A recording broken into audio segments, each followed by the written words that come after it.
বিকাল থেকে শুরু করছি আজকে ব্লগ ভিডিও। মা বাবাদের নিয়ে আজকে একটু বিকালে ঘুরতে বের হলাম। হ্যালো এভরিওয়ান, আসসালামু আলাইকুম। আমি দুষ্টু বুড়ির মাইয়াত বলছি চট্টগ্রাম থেকে। কেমন আছেন সবাই? আশা করি সবাই ভালো আছেন। আমিও আপনাদের দোয়ায় আলহামদুলিল্লাহ অনেক বেশি ভালো আছি। আজকে গিয়েছিলাম কল্পলোক আবাসিকে। ওখান থেকে আমি চারদিক দিয়ে দেখছি কত কত বিল্ডিং হয়ে গিয়েছে। যখন আগে গিয়েছিলাম তখন একটা বিল্ডিংও ছিল না, গাছ চারা। এখন দাদা আর নাতি মিলে বসে আছে। সন্ধ্যার পর আমরা রওনা দিয়ে দিলাম বাসায় চলে আসার জন্যে। ঘুরে ফিরে বাসায় আস্তে আস্তে অনেকটা রাত হয়ে গিয়েছে। আসার সাথে সাথে আমি ডিম আর আলু সিদ্ধে বসিয়ে দিয়ে এখন কিছু সবজি কেটে নেব। আব্বা রুটি দিয়ে সবজি খাবেন তাই।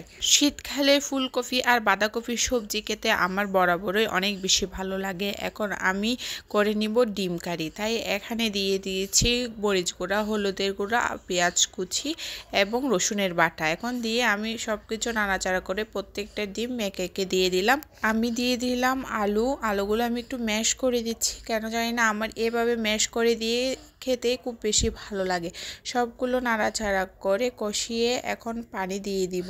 এখন আমি ভাজি করে নিব, তাই কড়াই বসিয়ে একে একে পেঁয়াজ কুচি এবং কাঁচামরিচ কুচি দিয়ে সবজিগুলো দিয়ে দিলাম।